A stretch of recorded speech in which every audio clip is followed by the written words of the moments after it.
Hello friends, welcome to my channel a lesson for you.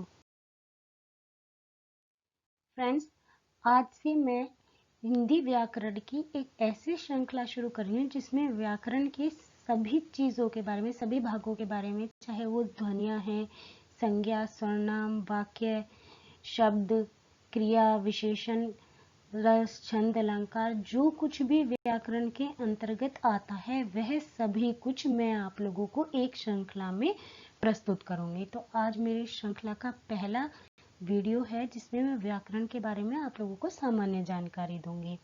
सबसे पहले हम यहाँ पे व्याकरण की परिभाषा देखते हैं। व्याकरण भाषा के नियमों का संकलन तथा विश्लेषण कर भाषा की एक सुनिश्चित व्यवस्था प्रस्तुत करता है। इस परिभाषा से स्पष्ट होता है कि व्याकरण में भाषा के नियमों का विश्लेषण और निर्धारण किया जाता है। अब हम इसे और अधिक स्पष्ट रूप से देखें तो हम यह सभी जानते हैं कि वर्णों के व्यवस्थित मेल से शब्द, शब्दों के व्यवस्थित मेल से वाक्य और वाक्यों के व्यवस्थित मेल से भाषा बनती है। यदि शब्दों और वाक्यों की यह व्यवस्था ना हो तो भाषा भी अर्थपूर्ण नहीं होगी। अब किस वर्ण, शब्द तथा वाक्य का प्रयोग भाषा में कहाँ और कैसे करना है, इन नियमों का निर्धारण व्याकरण में किया जाता है। इसलिए हम कह सकते हैं कि व्याकरण वह शास्त्र है जो भाषा के शुद्ध रूप का ज्ञान व प्रयोग सिखाता है। यानी कि व्याकरण किसी भी भाषा को शुद्ध रूप में बोलना, पढ़ना और लिखना सिखाता है। अब बात करते हैं व्याकरण के अंगों की। व्याकरण में के 3 अंग होते हैं: वर्ण विचार, शब्द विचार और वाक्य विचार। हिंदी व्याकरण में इन्हीं 3 तत्वों के आधार पर या इन्हीं 3 अंगों के आधार पर अध्ययन की प्रक्रिया को स्वरूप प्रदान किया जाता है। अब सबसे पहले देखते हैं वर्ण विचार। वर्ण विचार के अंतर्गत अक्षरों की प्रवृत्ति, ध्वनि, चिन्ह, भेद तथा वर्णों को मिलाकर शब्द निर्माण की प्रक्रिया कैसे होती है, इसी का अध्ययन किया जाता है। व्याकरण का दूसरा अंग है शब्द विचार। शब्द ध्वनियों का एक ऐसा समूह होते हैं जिसका कोई अर्थ होता है। शब्द विचार के अंतर्गत शब्दों के रूपाकार, शब्दों के भेद, उनकी वर्तनी और शब्दों का प्रयोग तथा शब्द शक्तियों का अध्ययन किया जाता है। अब व्याकरण का तीसरा अंग है वाक्य विचार। वाक्य विचार में वाक्यों की रचना कैसे होती है, इसके भेद क्या होते हैं, वाक्य परिवर्तन तथा वाक्य प्रयोग के क्या नियम होते हैं और विराम चिन्हों का प्रयोग कैसे किया जाता है, इन सभी का अध्ययन किया जाता है। अब हम व्याकरण के इन 3 अंगों का एक एक क्रम से अध्ययन करेंगे। जैसा कि हमने अभी जाना कि व्याकरण का सबसे पहला अंग है वर्ण विचार या ध्वनि विचार। इसमें हम वर्णमाला का अध्ययन करते हैं। अब प्रश्न है कि वर्ण किसे कहते हैं। वर्ण भाषा की सबसे छोटी इकाई होते हैं, यानी कि भाषा की सबसे छोटी इकाई जो है ध्वनि, उसका लिखित रूप ही वर्ण होते हैं। वर्णों के खंड करना संभव नहीं होता है। अब इन्हीं वर्णों के व्यवस्थित समूह को वर्णमाला कहा जाता है।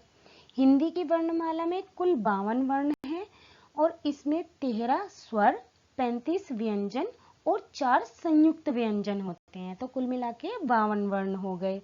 इन वर्णों को 2 भागों में बांटा गया है, स्वर और व्यंजन।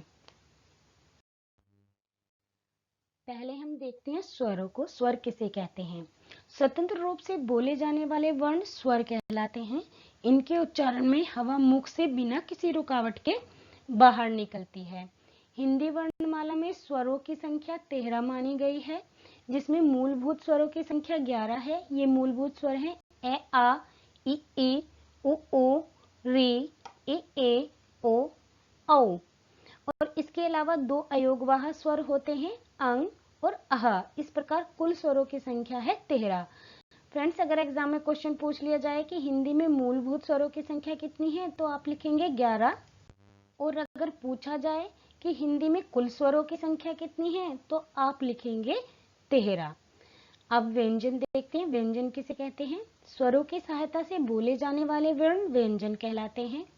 हर व्यंजन के उच्चारण में स्वर लगा ही होता है। अगर स्वर रहित व्यंजन लिखना हो कहीं पे तो वहां पे हम हलंत का प्रयोग करते हैं। जैसे कि आप अपनी स्क्रीन पर देख रहे हैं कि हलंत का, हलंत पा, हलंत आदि वर्ण लिखे हुए हैं। ये स्वर रहित व्यंजन हैं।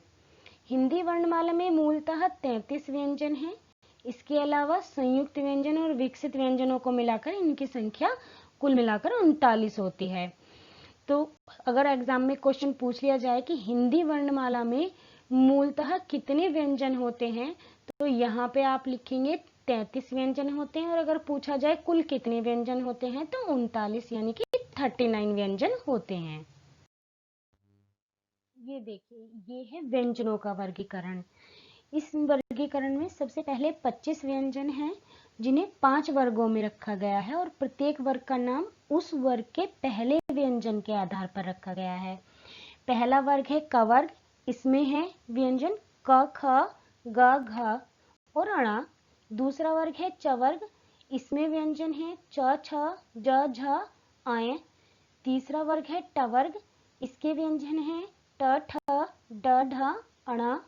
चौथा वर्ग है त वर्ग, इसके व्यंजन है त, थ, द, ध, न। पांचवा वर्ग है प वर्ग, इसके व्यंजन है प, फ, ब, भ, म।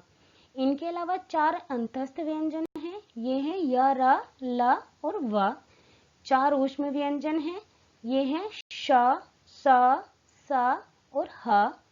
4 संयुक्त व्यंजन हैं, ये हैं क्ष, त्र, ज्ञ और श्र। और इन सब के अलावा 2 उक्षिप्त व्यंजन भी हैं, ये हैं अड़ और ढ़। इन व्यंजनों के अलावा हमारी वर्णमाला में कुछ ध्वनियां अन्य भाषाओं से भी ग्रहण की गई हैं, जिनमें कुछ नुक्ता लगी हुई ध्वनियां जो अरबी फारसी भाषाओं से ग्रहण की गई हैं, जैसे ज, फ, और अ ध्वनि जो अंग्रेजी भाषा से ग्रहण की गई है, और इसका प्रयोग अंग्रेजी के शब्दों को हिंदी में लिखने के लिए किया जाता है। जैसे डॉक्टर को अगर हिंदी में लिखना हो तो अ करके लिखेंगे, और यह वर्णमाला देवनागरी लिपि में ही लिखी गई है। फ्रेंड्स, आपको हमारा यह वीडियो कैसा लगा कमेंट करके जरूर बताइएगा। साथ ही अगर आपने मेरे चैनल को सब्सक्राइब नहीं किया है तो सब्सक्राइब जरूर कीजिएगा और वीडियो को लाइक कीजिएगा, और हमारे टच में रहिएगा फ्रेंड्स, क्योंकि आने वाले वीडियोस में मैं हिंदी व्याकरण से संबंधित एक पूरी वीडियोस की श्रृंखला लोगों के लिए प्रस्तुत करने वाली हूँ। Thanks for watching.